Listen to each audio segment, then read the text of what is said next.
तो पिछली क्लास में हम लोगों ने स्टडी कर रहा है मोमेंट ऑफ इनर्शिया किसी सिस्टम के लिए। और मोमेंट ऑफ इनर्शिया किसी सिस्टम के लिए हम लोगों के पास आया था, कितना आया था moment of inertia? Yes, moment of inertia किसी सिस्टम के लिए, और अगर एन पार्टिकल सिस्टम है तो मोमेंट ऑफ इनर्शिया उसका होता है sigma M I R I square, और आई इज इक्वल टू 1 से लेकर एन। ये मोमेंट ऑफ इनर्शिया होता है किसी एन सिस्टम के लिए। लेकिन अब इसके बेसिस पे हम क्या करेंगे, कैलकुलेट करेंगे कोई भी एक रूल जो कि बहुत इंपॉर्टेंट होता है डिफरेंट बॉडी शेप के लिए। Moment of inertia for different body shape, moment of inertia for different body shape, body shape. अब देखिए, एक आपके पास कैसे ऑब्जेक्ट है, एक सॉलिड ऑब्जेक्ट है और एक एक रिंग आपके पास है। सॉलिड ऑब्जेक्ट है तो इसका अलग अलग जगह पे अलग अलग तरह के पार्टिकल्स हैं, जैसे M1 M2 और यहाँ एक M3। और रिंग कैसा होता है? ये बिल्कुल रिंग, और रिंग का जो रेडियस है वो कैपिटल R है, और इसके अलग अलग पार्टिकल M1 M2 M3 और सो ऑन, बहुत सारे पार्टिकल इसके रिंग पे हैं। तो आप देखेंगे अगर इसका सेंटर ये है तो इस वाले पार्टिकल का रेडियस क्या होगा? R1। ये पार्टिकल अगर M2 यहाँ पर है तो इसका ऐसा सर्कल बनेगा और इसका रेडियस क्या होगा? R2। और इस बड़े वाले का रेडियस क्या होगा? R3। तो जब हम किसी सॉलिड ऑब्जेक्ट के बारे में बात करते हैं तो सॉलिड ऑब्जेक्ट में हमें क्या देखने को मिलता है कि हर एक पार्टिकल जो भी सॉलिड में है एग्जिस्ट करता है तो उसका रेडियस धीरे धीरे बढ़ रहा है। लेकिन वो अगर इसका सेंटर ऑफ मास यहां पर हो तो सेंटर ऑफ मास से रेडियस क्या हो रहा है? धीरे धीरे बढ़ रहा है, दूर की तरफ जा रहा है। और साथ ही साथ यहां पर क्या है, हर एक पार्टिकल के लिए, इसके लिए, इस वाले पार्टिकल के लिए या इस वाले पार्टिकल के लिए, इस सबका रेडियस कैसा होगा? सेम, आर रहेगा। लेकिन यहां पर इस वाले पार्टिकल के लिए, M1 पार्टिकल के लिए रेडियस R1 होगा, M2 पार्टिकल के लिए R2 और M3 पार्टिकल के लिए R3 रहेगा। हर पार्टिकल के रेडियस कैसे रहेगा? डिफरेंट। लेकिन रिंग के केस में हमें क्या देखने को मिलेगा? रेडियस सेम रहेगा। तो अगर हम इसके मोमेंट ऑफ इनर्शिया के बारे में बात करते हैं, नेट इसका मोमेंट ऑफ इनर्शिया, तो इसका मोमेंट ऑफ इनर्शिया क्या होगा? M1 R1 square M2 R2 square plus M3 R3 square on. इसका मोमेंटम मास और रेडियस के साथ M1 R1 स्क्वायर, दूसरा वाला पार्टिकल M2 R2 स्क्वायर, तीसरे वाले पार्टिकल के लिए M3 R3 स्क्वायर। हर पार्टिकल के लिए डिफरेंट मोमेंट ऑफ इनर्शिया होगा। लेकिन जब हम इस वाले पार्टिकल के बारे में बात करेंगे, इस वाले सिस्टम के बारे में बात करेंगे, तो इसका आई सिस्टम कितना हो जाएगा टोटल? सिग्मा एम आई और आर स्क्वायर, क्योंकि मास इसका कैसा रहेगा? M1 M2 M3, लेकिन रेडियस सबके लिए कैसा रहेगा? सेम। तो बताओ किसका मोमेंट ऑफ इनर्शिया ज्यादा होगा? रिंग का। किसका मोमेंट ऑफ इनर्शिया ज्यादा होगा? रिंग का। ये जहां छोटे छोटे इंडिविजुअल पार्टिकल से मिलके बन रहा है, वहां ये पूरा का पूरा किसके मिलके बन रहा है? ये पूरा का पूरा एक सेम रेडियस है सबके लिए, और सबका मास चाहे डिफरेंट हो लेकिन रेडियस सबके लिए सेम, इसलिए इसका मोमेंट ऑफ इनर्शिया ज्यादा होगा। अगर यहां पर सेंटर ऑफ मास है तो हमें एक रूल यहां पे देखने को मिलता है। रूल क्या है? रूल नंबर 1, क्या जितना ज्यादा हम सेंटर ऑफ मास के क्या होंगे, व्हेन कोई भी जो पार्टिकल है और उसका सेंटर ऑफ मास के काफी क्लोजर है, if radius is closer to the centre of mass, तो उसका मोमेंट ऑफ इनर्शिया क्या होगा? It's moment of inertia become small, जिसका क्या होगा? रेडियस क्लोज होगा सेंटर ऑफ मास के तो उसका मोमेंट ऑफ इनर्शिया क्या होगा, स्मॉल होगा, कम होगा उसका मोमेंट ऑफ इनर्शिया, छोटा होगा। लेकिन वहीं रूल नंबर 2 क्या कहेगा, रूल नंबर 2, अगर रेडियस जो है वो पार्ट सेंटर ऑफ मास से दूर है, रेडियस इज नियरर या फिर far to the centre of mass, its moment of inertia become large। समझ में? अब यही रीजन है कि जो फ्लाई व्हील है, या फिर देखा होगा अपने साइकिल का टायर, ये व्हीकल्स के जो टायर बनाए जाते हैं वो कैसे बनाए जाते हैं, व्हील व्हील किनारों से ऐसे और इनके बीच में ऐसे सॉफ्ट होते हैं ये, क्योंकि जब ऐसा सेप बनेगा, ये इसका बेस्ट एग्जांपल है क्या, फ्लाई व्हील। तो फ्लाई व्हील का जो कंस्ट्रक्शन किया जाता है वो इसी शेप का इसीलिए किया जाता है, इसका मोमेंट ऑफ इनर्शिया क्या होगा, ज्यादा, क्योंकि सेंटर ऑफ मास से जो डिस्टेंस है वो कैसा है, इक्वल है, और तो इसका सेंटर ऑफ मास, इसका मोमेंट ऑफ इनर्शिया ज्यादा, इसका मोमेंट ऑफ इनर्शिया ज्यादा, तो इसका रोटेशन भी ज्यादा होगा। वहीं अगर इसकी जगह हम क्या लगा लेंगे, एक पूरा का पूरा डिस्क वाला टायर बनाए तो उसमें क्या होगा, उस वाले में फिर ये हो जाएगा, इंडिविजुअल मास आएंगे और फिर मोमेंट ऑफ इनर्शिया कम हो जाएगा। तो मोमेंट ऑफ इनर्शिया कम होगा तो रोटेशन कम होगा, क्योंकि जो मोमेंट ऑफ इनर्शिया है इन रोटेशनल मोशन, उसी को तो हम लोग क्या कहते हैं, उस इनर्शिया को तो मोमेंट ऑफ इनर्शिया कहते हैं। तो इसलिए ये एक एग्जांपल ये है इसका। सेकंड, पिस्टन, जो कि पिस्टन का कंस्ट्रक्शन किया जाता है, तो पिस्टन के कंस्ट्रक्शन में हम लोग देखते हैं क्या, ऐसे पिस्टन होता है और पिस्टन का जो निचला पार्ट है वो एक व्हील से कनेक्ट रहता है, एक ऐसे शाफ्ट से, और जो इसे कहते हैं फ्लाई व्हील। फ्लाई व्हील जैसे पिस्टन क्या करेगा, ये अप डाउन मोशन करेगा ऐसे, तो एक बार अगर ये नीचे की तरफ आया ऐसे, तो नीचे की तरफ तो उसको किसने करा, जो इसके अंदर बर्निंग एनर्जी है, एनर्जी ने उसको नीचे की तरफ धक्का दिया, लेकिन फिर उसको ऊपर की तरफ किसने पुल करा, ऊपर की तरफ पुल करता है कौन, ये वाला शाफ्ट। और बिल्कुल ये ऐसे और ऐसे मोशन करता है, ऐसे ये शाफ्ट जैसे कि इधर रहेगा तो एकदम ऊपर चला जाएगा और फिर एकदम नीचे हो जाएगा, फिर ये उसको ऊपर की तरफ धक्का दे देता है पिस्टन को। तो पिस्टन के चेंज होने के पीछे और पिस्टन का वर्क करने के पीछे भी इसका काम है फ्लाई व्हील। और ये फ्लाई व्हील भी क्या कैसे काम करता है, ये भी मोमेंट ऑफ इनर्शिया पे काम करता है। आ रही समझ में?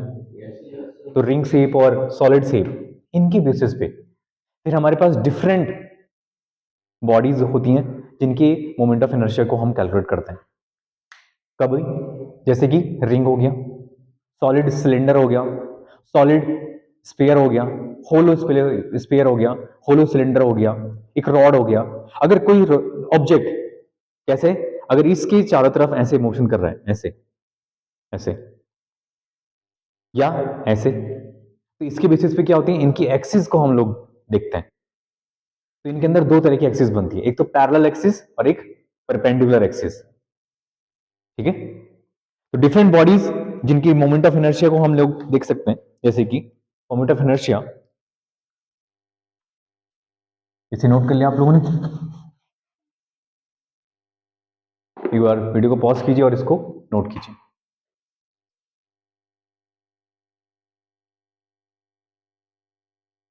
तो मोमेंट ऑफ इनर्शिया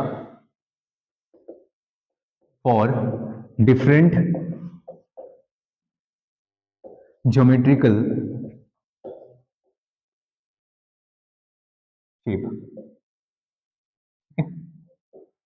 तो मोमेंट ऑफ इनर्शिया हम डिफरेंट ज्योमेट्रिकल शेप के लिए देखेंगे, और आप इनको देखने के साथ साथ आप समझेंगे भी कि कैसे कैसे डिफरेंट बॉडी ज्योमेट्रिकल शेप हैं। तो एक एक करके हम लोग इनके लिए देखते हैं, सीरियल नंबर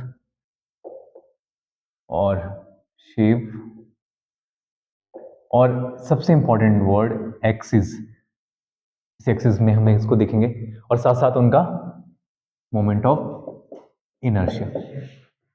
ठीक है? सबसे पहले हम लोग बात करते हैं रिंग की। अब बताओ, जैसे अभी हम लोगों ने रिंग के लिए देखा, तो पहला शेप,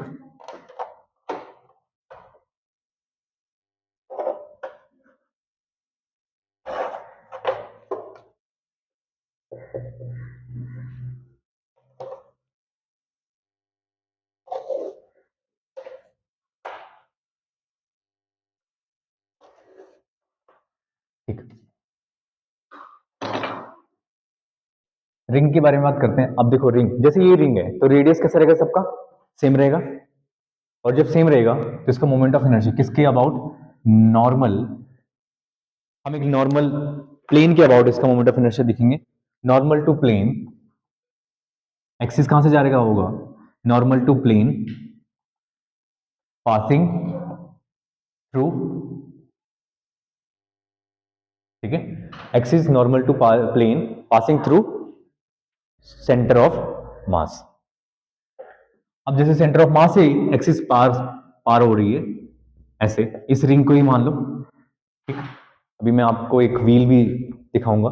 तो इसके अबाउट अगर कैसे हो रहा है, पार हो रहा है, तो इसके लिए मोमेंट ऑफ इनर्शिया क्या होगा, एम आर स्क्वायर। लर्न कर लो इसको। मोमेंट ऑफ इनर्शिया क्या रहेगा रिंग के लिए, एम आर स्क्वायर, सेम रहेगा, उसमें कोई चेंजेस नहीं आएंगे। क्योंकि रेडियस में कोई, क्योंकि पार्टिकल, हर एक पार्टिकल के पास कितना रहेगा radius, R R R R, सबके पास सेम रेडियस रहेगा, ठीक है। सेकंड, रिंग के बाद हम बात करते हैं डिस्क की। तो डिस्क के लिए क्या रहेगा, अब आप देखिए डिस्क में यही है, एक सॉलिड है ये, इसको आप डिस्क मान सकते हैं। तो डिस्क में क्या है, हर एक पार्टिकल के पास m1 के पास r1 रेडियस है, m2 के पास r2 रेडियस है, m3 के पास r3 रेडियस है। तो इसके लिए मोमेंट ऑफ इनर्शिया थोड़ा सा कम हो जाता है आपका, कितना कम, हाफ हो जाएगा, 1/2 mr स्क्वायर, मासेस की कंट्रीब्यूशन की वजह से डिस्क में। फिर हम बात करते हैं होलो सिलेंडर।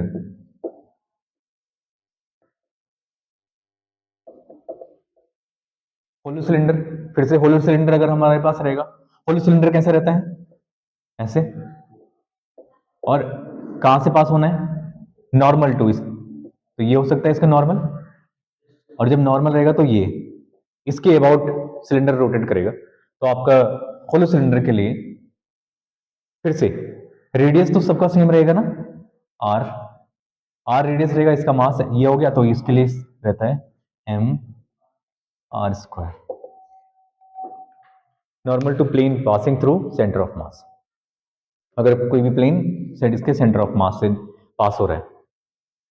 जब हम बात करेंगे थर्ड किसकी, तो फोर्थ सॉलिड सिलेंडर की। तो सॉलिड सिलेंडर के लिए क्या आएगा, आपको पता है सॉलिड सिलेंडर होगा तो फिर से रेडियस अलग अलग पार्टिकल अलग अलग होंगी, सॉलिड है सब बॉडी, तो इसके लिए हो जाता है आपका सॉलिड सिलेंडर के केस में। फिर से जैसे डिस्क है वैसे ही सॉलिड सिलेंडर के लिए हो जाएगा 1/2 mr स्क्वायर, सॉलिड सिलेंडर के लिए। फिफ्थ होलो स्फेयर के लिए, कोई स्फेयर जिससे बॉल है, होलो है, बिल्कुल खोखली अंदर से, उसके लिए हो जाएगा 2/3 mr स्क्वायर। टू थर्ड कैसे हो जाएगा, जब हम किसी होलो के बारे में बात करेंगे या किसी भी, तो पार्टिकल्स यहां से इसके अबाउट ऐसे घूमेगा इस, लेकिन होलो तो रहेगा, लेकिन यहां धीरे धीरे धीरे धीरे रेडियस कैसे होती है, कम फिर ज्यादा, ज्यादा फिर यहाँ बीच में मिडिल में कम, ज्यादा, और फिर ये धीरे धीरे पहले कम होता है फिर ज्यादा ज्यादा ज्यादा, फिर ऐसे बढ़ती है फिर स्मॉल। तो रेडियस यहाँ धीरे धीरे, पर कौन सा रेडियस, अलग अलग पार्टिकल के डिस्टेंस, m1 m2 m3, तो इनके पार्टिकल के डिस्टेंस r1, इसका r2 और इसका r3, तो यहाँ चेंज होता है किसी सर्कल के लिए।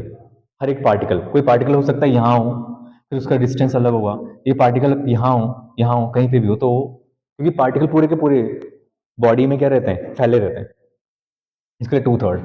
जब आप सिक्स के बारे में बात करोगे तो सॉलिड स्फीयर के लिए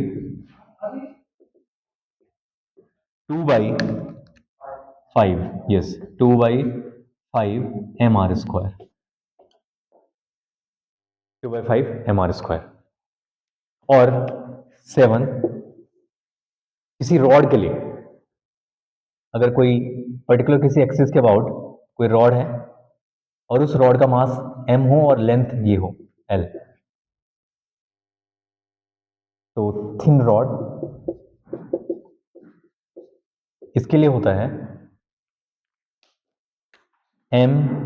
अब देखिए यहां पर रेडियस नहीं आएगा, r नहीं आएगा, क्या आएगा l। तो इसका लेंथ l है तो ये होगा l² डिवाइड बाई 12, ml²/12। और अगर कोई लैमिना है, रेक्टेंगुलर लैमिना, क्योंकि रेक्टेंगुलर लैमिना के लिए क्या होगा, उसके अंदर लेंथ भी होगा, ब्रेथ भी होगा, लेंथ ब्रेथ। तो इसके लिए होता है लेंथ भी आएगी और ब्रेथ भी आएगी, तो ये हो जाएगा आपका ml² plus b² divide by 12। ठीक है, तो ये किसी लैमिना रख ले। तो ये आपके पास डिफरेंट ज्योमेट्रिकल शेप है, उनकी मोमेंट ऑफ इनर्शिया। जब हमारे पास ये नोन होते हैं, इनके बेसिस पे हमें क्या करना होता है, पूरे सिस्टम का अगर उसमें कितनी भी तरह के रोटेशन हो, किसी भी एक्सिस के अबाउट रोटेट करे, तो उसके लिए हम नेट मोमेंट ऑफ इनर्शिया को कैलकुलेट कर सकते हैं। कैसे? हमारे पास इसके लिए दो थ्योरम होती हैं, एक पैरेलल एक्सिस थ्योरम और एक क्या, perpendicular axis theorem.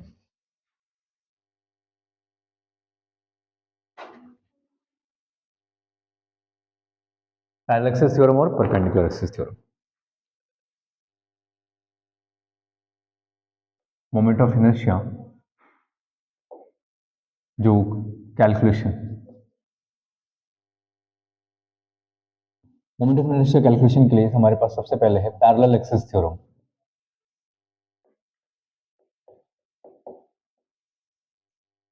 Parallel axis theorem क्या कहती है? अगर कोई भी ऑब्जेक्ट है, कोई भी सब्सटेंस है, ठीक, तो उसमें हमारे पास क्या आ सकता है, कोई भी किसी भी शेप का हो सकता है। अब एक उसका ये पॉइंट है जो इसका सेंटर ऑफ मास है, और सेंटर ऑफ मास से एक हमने एक्सिस ड्रॉ कर दी जो इसके कहां से आ रहा है, सेंटर ऑफ मास से। ठीक है, ये इसके सेंटर ऑफ मास से जा रहा है।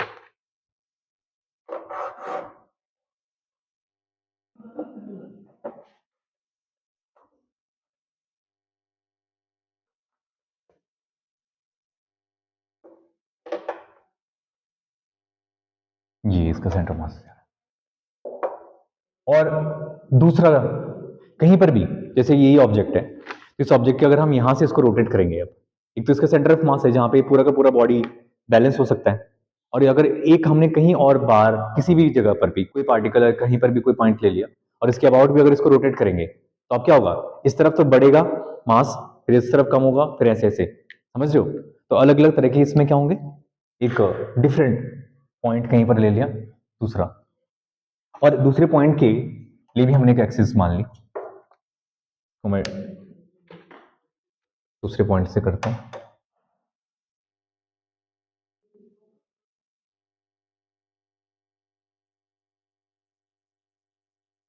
ठीक है, अब आप देखो कि दोनों के दोनों एक्सिस कैसी हैं, इसको आप जेड एस मान सकते हैं, और ये कैसा है, ये सेंटर ऑफ मास से जा रहा है, इस पूरे बॉडी का जो सेंटर ऑफ मास होगा यहां पे लाई करेगा, इन दोनों के बीच का गैप ई, ये मान लेते हैं। तो पैरेलल एक्सिस थ्योरम क्या कहती है, पैरेलल एक्सिस थ्योरम कहती है कि इसका इस एक्सिस के अबाउट, क्योंकि सेंटर ऑफ मास के लिए तो हमने कैलकुलेट करा हुआ है, अगर कोई भी अगर डिस्क है, रिंग होगी या होलो सिलेंडर होगा, तो उनके लिए मोमेंट ऑफ इनर्शिया ये कहां से है, सेंटर ऑफ मास। तो सेंटर ऑफ मास से जो मोमेंट ऑफ इनर्शिया आ रहे हैं वो ये हमें पता है, लेकिन जब हम इसके लिए कैलकुलेट करेंगे इस एक्सिस के अबाउट, तो यहां पे हमारे पास इसका I Z Z dash is equal to क्या होगा, आई सी एम प्लस इस पूरी बॉडी का मास,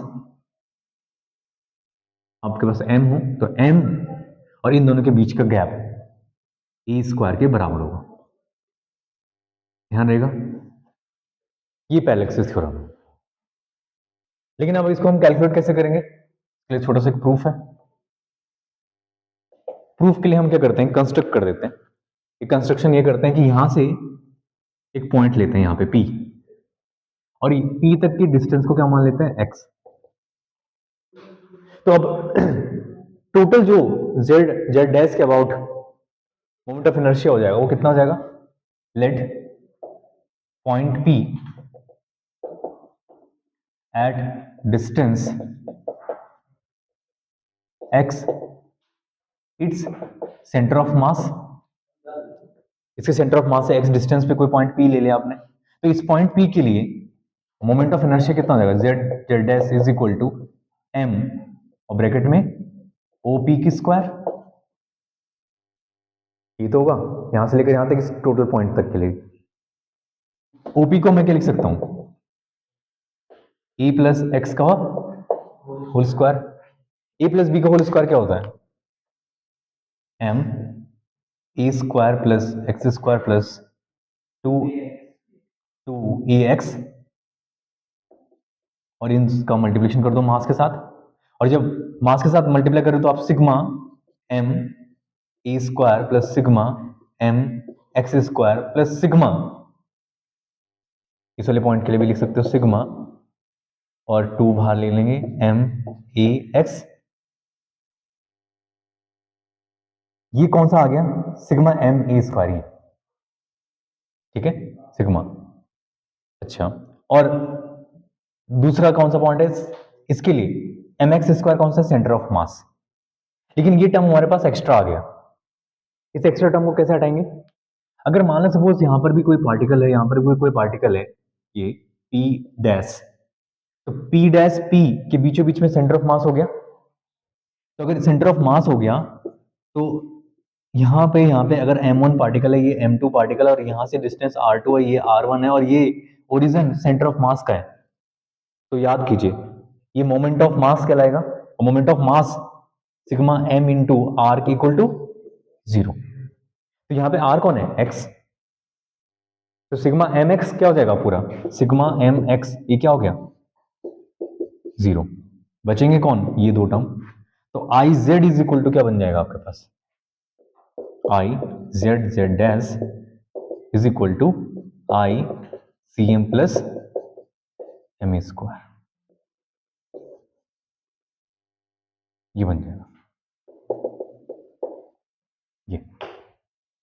हेंस प्रूफ, ये कौन सा है, parallel axis theorem.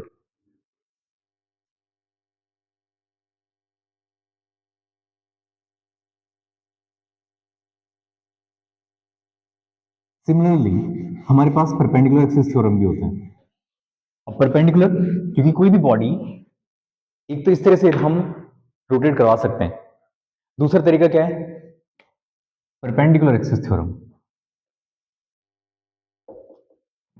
Perpendicular axis theorem, perpendicular axis theorem के लिए डिजाइन करते हैं सरफेस, ये कोई लेमिनर है, कोई भी प्लेन है, कोई प्लेन सरफेस है, प्लेन सरफेस के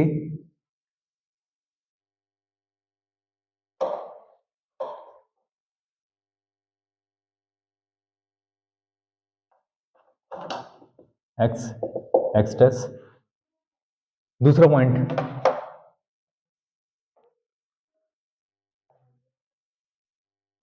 ये Y Y dash,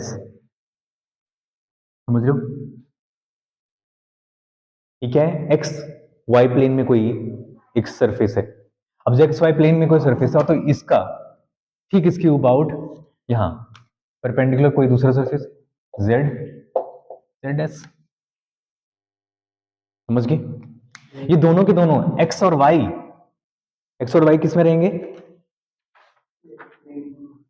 if x and y are lie on the same plane और z परपेंडिकुलर हो, तब इस परपेंडिकुलर एक्सिस थ्योरम को यूज करना है। क्या बोला, if x and y are lie on the same plane and z is perpendicular, तब हमारे पास आएगा परपेंडिकुलर एक्सिस थ्योरम, और वो क्या होता है, I Z is equal to I x plus I Y. ध्यान रहेगा, इसके भी हमारे पास प्रूफ है। कैसे कर सकते हैं हम इसके प्रूफ को, अपने सेंटर ऑफ मास के बेसिस पे। सेंटर ऑफ मास इसके लिए लगाएंगे, अलग अलग टर्म के लिए हम लोग मोमेंट ऑफ इनर्शिया निकाल सकते हैं। ये वाला पॉइंट यहां पे कहां पे है, सेंटर ऑफ मास, ठीक। तो अगर कोई भी पार्टिकल इनके बीचों बीच में लाई करे, कहां पर, यहां पे, जरा ध्यान से देखेंगे इसको। क्या कहा, अगर कोई x और ये y के बीचों बीच में एक पार्टिकल है m मास का, और ये m मास का पार्टिकल अगर लाई करे, तो ये देखो, ये इस पे परपेंडिकुलर होगा यहां, और ये यहां पे इस पे परपेंडिकुलर होगा, होगा कि नहीं होगा। और इसके कोऑर्डिनेट क्या होंगे, इसके कोऑर्डिनेट होंगे x, y होंगे ना, इसके कॉमा x, y कोऑर्डिनेट, और x, y कोऑर्डिनेट होंगे इस मास के, इस m पार्टिकल के। m पार्टिकल को थोड़ा और बड़ा हम बना लेते हैं, m, ये। तो ये पार्टिकल कैसा है, थोड़ा सा इसको ऐसे बना देते हैं, ये यहां पे लाई कर रहा है कहीं बीचों बीच में, क्योंकि ये एक्स वाई प्लेन होगा उसके लिए। जैसे कि कोई ये डिस्क मान सकते हो, ये आगे वाला पोर्शन, तो एक्स ये वाला पोर्शन, इसके एक्स और वाई, एक्स ये है, अगर ये वाई ये है, अगर आप ऐसे मान रहे हो, और तो जेड कहाँ होगा, बाहर की तरफ, तो एक्स और वाई तो दोनों एक ही प्लेन में आएंगे, लेकिन जेड इसके बाहर वाले प्लेन में आएगा। और इसी के बीच में कहीं पर एक पॉइंट है जिसके लोकेशन क्या है, एक्स, वाई। तो हम इसके लिए रिज्यूम कर देते हैं प्रूफ। तो प्रूव करने के लिए, let there be a particle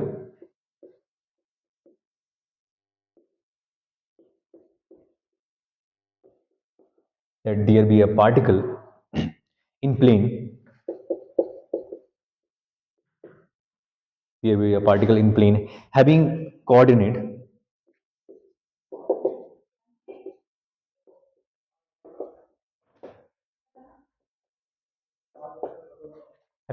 x, y। उसके पास जो कोऑर्डिनेट है वो कैसे है, x, y कोऑर्डिनेट है। तो x, y कोऑर्डिनेट होगा तो आई एक्स कितना होगा इसके लिए, इस पार्टिकल के लिए, m एक्स स्क्वायर, आई वाई कितना होगा, m वाई स्क्वायर। और इन दोनों को अगर हम सम करेंगे तो हमारे पास क्या मिलेगा, अगर ये परपेंडिकुलर ऐसा है तो आप ऐसे यहाँ पे ड्रॉ कर सकते हैं, 90 डिग्री का एंगल बन रहेगा ना यहाँ पे, ऐसे, ये 90 डिग्री का एंगल। तो 90 डिग्री का एंगल बनेगा, तो आप इसके लिए कंस्ट्रक्ट करेंगे अगर इसका, तो ऐसे आपके पास क्या आ जाएगा, एक इस पूरे प्लेन में एक जो पार्टिकल है यहाँ पर, इतना तो एक्स के चला है, इतना वाई के साथ चला है, दोनों लोकेशन इसके आ जाएंगे। तो यहाँ पे अगर ये वाला पार्टिकल जब किसके पास होगा, आई एक्स के साथ होगा, आई एक्स मतलब कि एक्स एक्सिस में, तो एक्स एक्सिस के साथ हमारे पास कौन सा टर्म आएगा, सॉरी, एक्स एक्सिस के साथ एक्स स्क्वायर वाला टर्म नहीं आएगा, बल्कि वाई स्क्वायर वाला टर्म आएगा।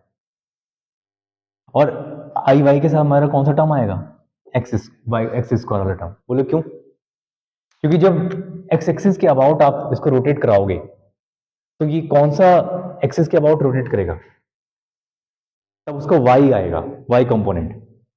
और जब वाई कंपोनेंट आएगा तो इसका रोटेशन कैसा होगा, एक्स के एक्स प्लेन के अबाउट होगा।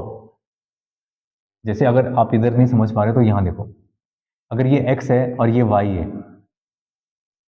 अगर ये पार्टिकल यहां पर कहीं पर हो, तो इसका इतना पॉइंट कहां होगा, एक्स, इधर क्या होगा, वाई। जब इसका, अगर वो एक्स एक्सिस के अबाउट रोटेट करेगा, तो घूमेगा कौन सा, कौन सा रेडियस आएगा, वाई आएगा ना। अगर कोई चीज एक्स एक्सिस में घूम रही है, तो एक्स एक्सिस का कंपोनेंट नहीं आएंगे उसके साथ, उसके परपेंडिकुलर जो है वो वाला पार्ट आएगा, और परपेंडिकुलर कौन है, y। और जब y के अबाउट घूम रहा होगा तो कौन सा आएगा, x का। अब ये देखो, अगर ये x में घूम रहा है तो कौन सा आ रहा है, y। ये यहां समझने वाली बात है। और दूसरा, जब y के अबाउट घूम रहा है तो कौन सा आ रहा है, x। अब समझे, अब वही प्लेन है, ऐसा है, और जब x आ रहा है तो x के बाद y के साथ वाला आएगा, और जब y है तो उसके साथ कौन आएगा, mx स्क्वायर। यहीं पर आपका क्या होता है, फिर बार बार रॉन्ग होता है। ये समझने वाली बात है। और जब z होगा, z के अबाउट घूमेगा कोई ऑब्जेक्ट, ये, तो इसके साथ कौन आएंगे, दोनों कंपोनेंट आ जाएंगे, x का भी और y वाले कंपोनेंट। और जब दोनों आ जाएंगे तो आप क्या लिख सकते हो उसके लिए, अबाउट z के लिए इन दोनों का सम कर दो, x plus y is equal to, common ले लेंगे m x square plus Y square लिख सकते हैं। और x square plus Y square क्या होगा, जेड स्क्वायर। तो m और x square plus Y square, इन दोनों का पूरा मोमेंट ऑफ इनर्शिया किसके बराबर होगा, z के। क्योंकि m x square plus m Y square किसके बराबर होगा, z। क्योंकि जब आप z आएगा तो z कहां होगा, इन दोनों के प्लेन बाहर, यहां। और जब ये पूरा का पूरा सिस्टम ऐसे रोटेट करेगा तो उसके साथ x भी होगा और y भी होगा। तो m x square plus Y square is z axis. तो z और I x plus I Y, तो ये परपेंडिकुलर एक्सिस थ्योरम। ध्यान रखना है, जो दोनों एक्सिस में बिलोंग करेंगे, प्लेन में लाई करेंगे, उन दोनों का सम, उन दोनों का मोमेंट ऑफ इनर्शिया का सम तीसरी वाली एक्सिस के बराबर होगा। ठीक है, यहां पे लिख सकते हो, but I Z is equal to m x square plus Y square. और x square plus Y square क्या है, radius, M R square, M R square. ये परपेंडिकुलर एक्सिस थ्योरम। अब इसके बेसिस पे एक न्यूमेरिकल देखिए।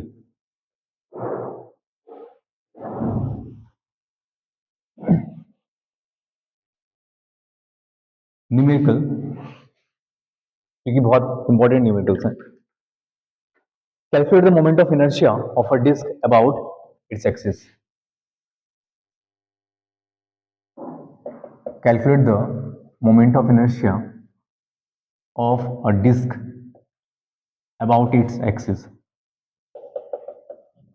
About its axis, about its diameter.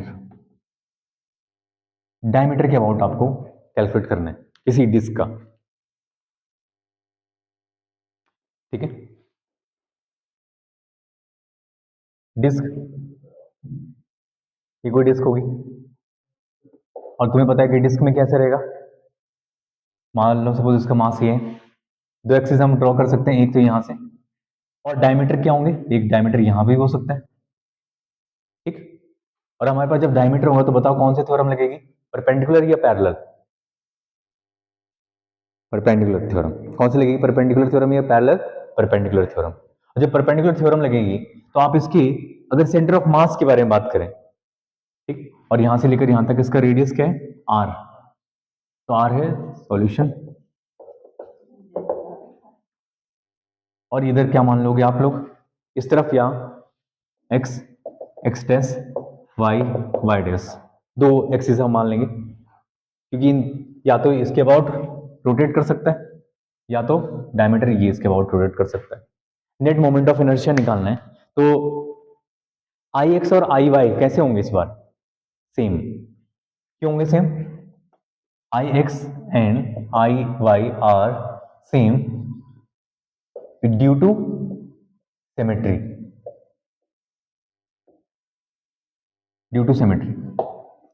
Symmetry इसलिए क्योंकि ये डायमीटर और इधर का भी डायमीटर दोनों सेम होंगे, डिस्क का है ना, तो डायमीटर जब सेम होंगे तो आई एक्स और आई वाई दोनों सेम होंगे।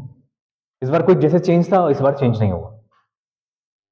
और जब चेंज नहीं होंगे तो क्या हो जाएगा, आई जेड इनका जो आएगा, लेकिन हमें किसी पर्टिकुलर एक्सिस के अबाउट करना है। तो पर्टिकुलर एक्सिस के अबाउट हम लिख सकते हैं इसको पहले आई एक्स बराबर आई वाई, और इसका थ्योरम लगाएंगे कौन सा, परपेंडिकुलर एक्सिस थ्योरम।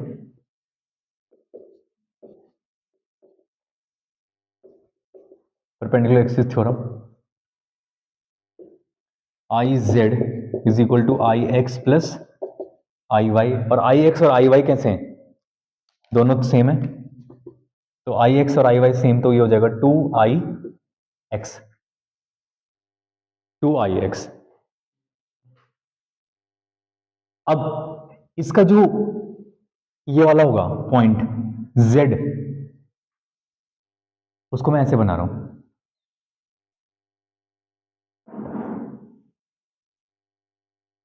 z मतलब सेंटर से, इसका सेंटर ऑफ मास से, और सेंटर ऑफ मास का हमें पता होता है, डिस्क के लिए सेंटर ऑफ मास का मोमेंट ऑफ इनर्शिया कितना होता है, बताओ। अभी तो हमने टेबल में लिखा 1/2 एम आर स्क्वायर। जेड कौन सा पार्ट है, जेड जो पार्ट है वो कहां से जा रहा है, सेंटर ऑफ मास से, और सेंटर ऑफ मास के लिए मोमेंट ऑफ इनर्शिया हमने निकाला हुआ है आई जेड किसके बराबर हो जाएगा, आई सी एम, मतलब 1/2 एम आर स्क्वायर। अब समझे, तो 1/2 multiply 1/2 M R square, disc का centre of mass I z, तो हो जाएगा 1/4 एम आर स्क्वायर, किसी भी डायमीटर के लिए। आया समझ में, कैसे कैलकुलेट करा हमने, किसी डिस्क का, calculate the moment of inertia of a disc about its diameter. तो डायमीटर को हम ऐसे कैलकुलेट करेंगे, आई एक्स और आई वाई दोनों सेम हो गए, जब दोनों सेम हो गए फिर सेंटर से हमें पता है जो हमारे पास नोन क्वांटिटी है उसका यूज करना है। और आई एक्स और आई वाई सेम क्यों हुए, क्योंकि डायमीटर बोला है। अगर कहीं यहां पर पॉइंट बोला होता तब क्या करते, तब पैरेलल एक्सिस थ्योरम यूज करते, और फिर यहां से यहां तक क्या मानते, एक डिस्टेंस मानते। समझ गए, अब चलो, ऐसा मानना नहीं है, हमारे पास बहुत सारे क्वेश्चन है, पहले इसको नोट कर लीजिए और नेक्स्ट क्वेश्चन फिर हम नोट कर लेते हैं।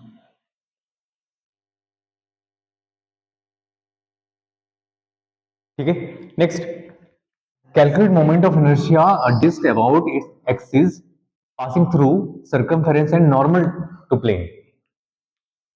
नॉर्मल टू प्लेन और सर्कमफेरेंस, अब डिस्क बना लो, अब डिस्क का ये नॉर्मल होगा, और सर्कमफेरेंस कहां होता है, या तो इधर बोल लो या इधर बोल लो, कहीं भी बोल लो, इधर भी बोल सकते पर, लेकिन आपको सबसे ज्यादा इजी कौन सा पड़ेगा, इसके ठीक पैरेलल पड़ेगा, नहीं पड़ेगा पैरेलल, तो आप यहां पे कौन सा थ्योरम लगाओगे, अब पैरेलल एक्सिस थ्योरम लगाओगे, और यहां से यहां तक का डिस्टेंस क्या होगा, आर, क्योंकि डिस्क है, तो डिस्क का सबका पूरा रेडियस कैसा रहेगा, आर रहेगा रेडियस, और यहां से यहां तक ये कोऑर्डिनेट पॉइंट को क्या बोलेंगे, सेंटर ऑफ मास, इसको क्या बोलेंगे, जेड, जेड डैश, और ये कौन सा है, नॉर्मल, नॉर्मल टू प्लेन जा रहा है और सर्कमफेरेंस से जा रहा है। पैरेलल एक्सिस थ्योरम क्या कहता है, सॉल्यूशन,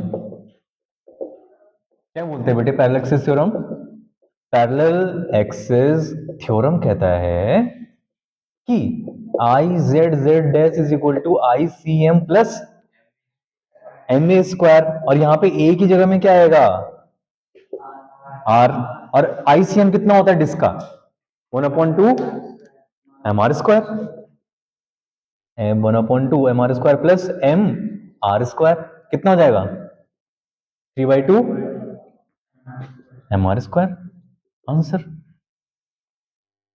अब आप सोचना नहीं पड़ेगा ज्यादा, इजीली निकाल सकते हो। तो आए समझ में कि normal axis theorem, normal axis theorem और परपेंडिकुलर एक्सिस थ्योरम को ऐसे यूज करके हम उनका मोमेंट ऑफ इनर्शिया निकाल सकते हैं। अब एक और क्वेश्चन लिखो रॉड के लिए,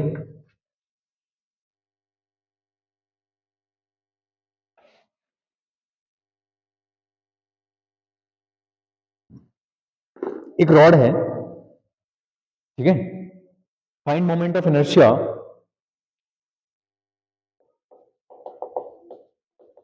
find moment of inertia of the rod rotating about an axis, rotating about an axis, rotating about an axis normal to its normal to it normal to it passing through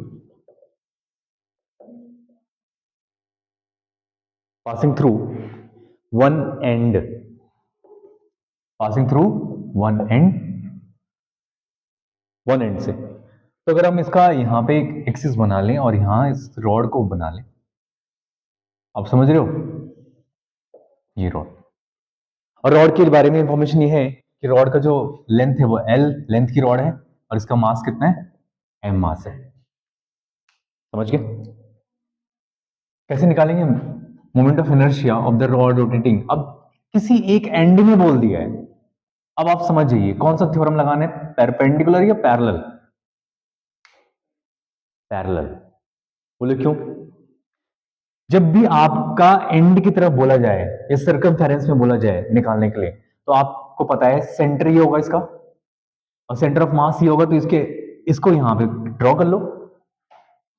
centre of mass के जब आप draw करके जानते हो तो इसका यही मानते हो क्या, इसका आपको पता होता है centre of x, moment of inertia. और यहां से लेकर अगर ये L पूरा लेंथ का L है तो इतना कितना हो जाएगा, L/2। और इसको क्या मान लो, Z डैश। किसी एक एंड के अबाउट घूम रही है ना, ऐसे कैसे रोटेट कर रही है, जैसे कि अगर आप इसका ये मानो तो ये ऐसे रोटेट हो रहा है किसी एक पर्टिकुलर एंड में, तो रोटेट होगा तो ये L/2। सेंटर ऑफ मास कितना होता है रॉड का, फॉर्मूला लगाओ पहले, कौन सा यूज करोगे, using parallel axis theorem. Parallel axis theorem क्या है, I/Z ICM plus MA square. आप पहले थ्योरम तो पूरा सही लिखोगे ना, अब आप A को चेंज करोगे, A क्या होगा यहां पे,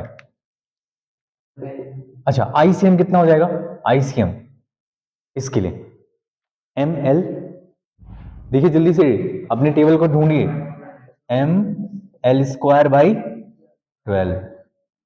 और प्लस A कितना हो जाएगा, डिस्टेंस A L/2, तो ML/2 का होल स्क्वायर। थोड़ा सॉल्व कर दो, ML²/12 ML²/4, एलसीएम ले लेंगे तो 3 का मल्टीप्लाई करना पड़ेगा, 3 + 1 4, 4/12 1/3 ML²। आ जाएगा समझ में? देखो बनने लग गया ना क्वेश्चन, जहां आपको थोड़ी देर पहले थोड़ा लग रहा होगा कि अरे यार कैसे क्वेश्चन बनेंगे, क्या होगा, अब तुम्हारा जो टेबल बनाया था काम आ रही है। ICM आपके पास क्या रहेगा, नोन रहेगा, ये आपको बिल्कुल याद हो जाना चाहिए कि रॉड के लिए moment of inertia normal to the plane कितना होता है, थ्रू सेंटर ऑफ मास। और ये आपको क्या करना है, जब पैरेलल एक्सिस थ्योरम लगाना है, बस थोड़ा बहुत जैसे जैसे आप करते चले जाओगे, रॉड के लिए, स्फीयर के लिए, सिलेंडर के लिए ऑटोमेटिकली आ जाएगा। अब एक क्वेश्चन वही धुआंधार क्वेश्चन, आईआईटी का क्वेश्चन। अब देखिए एक क्वेश्चन देखिए आईआईटी का, और एक क्वेश्चन से आपका बिल्कुल टेम्परामेंट बहुत अच्छा हो जाएगा और हाई भी हो जाएगा। देखिए क्योंकि एपिक क्वेश्चन है और इस क्वेश्चन को कर रहा नहीं और सिस्टम पार्टिकल पढ़ लिया तो फिर बोलोगे कि कुछ अधूरा रह जाएगा। क्वेश्चन ऐसा है, याद करो एक सर्कल है और सर्कल का रेडियस कितना है, R। कितना रेडियस का है ये, R। स्फीयर है और इस स्फीयर से एक गोला कट कर दिया जाए, लगभग कितना, R/4 का। याद आ गया अब question?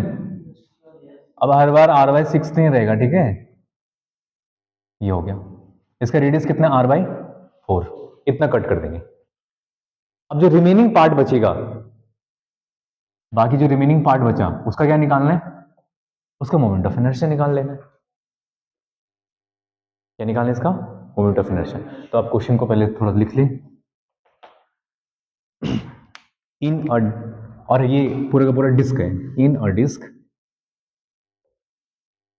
In a disc m, mass m, in a disk mass m of radius r,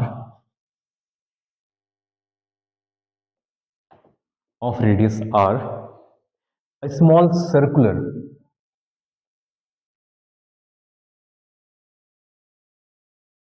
a small circular portion of radius,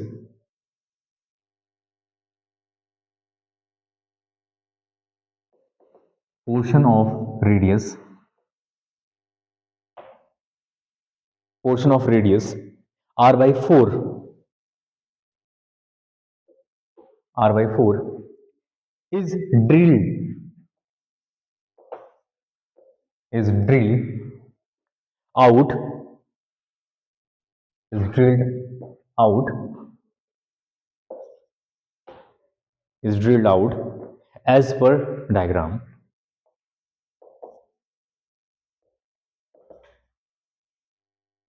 तो आपको क्या करना है? Find out moment of inertia, find out moment of inertia of remaining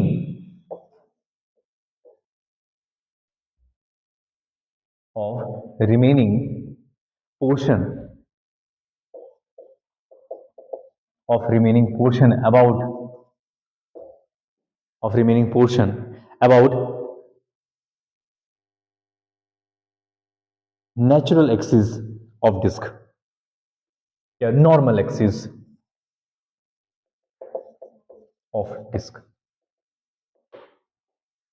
ठीक है, normal axis of disk.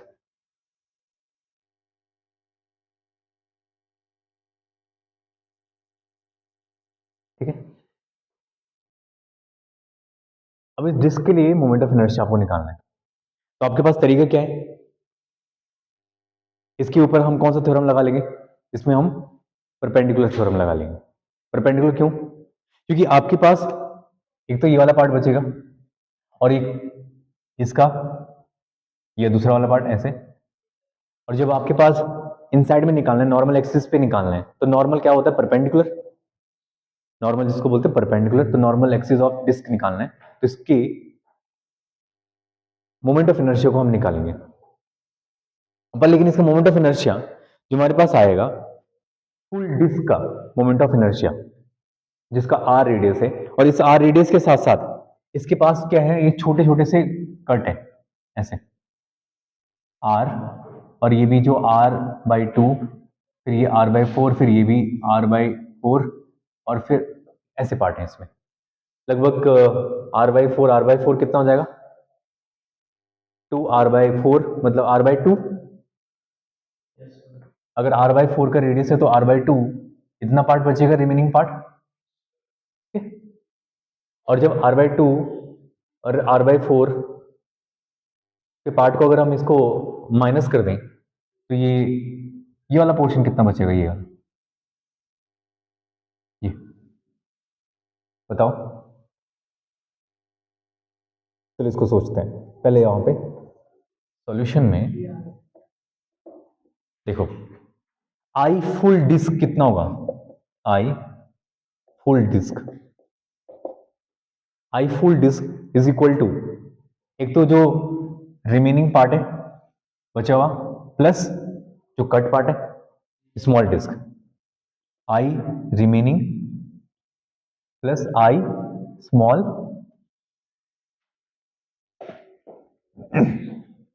Disc. और हमें क्या निकालना है? आई रिमेनिंग निकालना है। तो आई रिमेनिंग इक्वल टू क्या होगा? देख रहे हो ना, आई जेड बराबर I x plus I Y. तो I remaining part, I remaining is equal to हो जाएगा I full disc minus I small disc. लेकिन आई स्मॉल डिस्क निकालना जरा टफ है। टफ क्यों है? इसका जो रिमेनिंग पार्ट हमें निकालना होगा आई स्मॉल डिस्क का, तो आई स्मॉल डिस्क का जो पार्ट है ये, इसके हमारे पास दो पोर्शन बन जाएंगे, क्योंकि आई स्मॉल डिस्क का एक तो तुम्हारे पास क्या पार्ट आएगा, एक तो इसका सेंटर होगा, और सेंटर के साथ साथ हमें इतना रिमेनिंग पार्ट के अबाउट भी निकालना है, तो यहां हमारे पास कहीं पे एक एक्सिस बनेगा रिमेनिंग पार्ट का, जिसके अबाउट इसका मोमेंट ऑफ इनर्शिया होगा। तो आई स्मॉल डिस्क को, इसको पहले आप क्वेश्चन नंबर 1 मान लीजिए। तो आई स्मॉल डिस्क को हम अलग से निकालते हैं, ऐसा I small disc, I small disc में हम यूज करेंगे कौन सा, parallel axis theorem, parallel axis theorem. ये हो गया centre of mass, centre of mass से लेकर यहां तक का जो डिस्टेंस है वो कितना है, r/4। उसके बाहर यहां पर कितना पोर्शन है, ये कोई हम लोग एक्सिस मान लेंगे, तो ये आपका आ जाएगा ICM प्लस ME²। ये तो होता है पैरेलल एक्सिस थ्योरम, लेकिन उसका ICM हमें निकालना पड़ेगा। अगर इसका पूरे वाले का मास कैपिटल M हो और इस वाले का मास कितना हो, स्मॉल m, फिर से वही याद करो कि हम मास को कैसे कैलकुलेट करते हैं, फिर सेंटर ऑफ मास के बेसिस पे हम कैसे निकाल सकते हैं, ratio mass into area is equal to दूसरे मास इनटू एरिया। याद आ रहा है कैसे, mass m1/m2 area of one और divide by area of second, area के बेसिस पे हम निकाल सकते हैं। याद है एरिया वाला,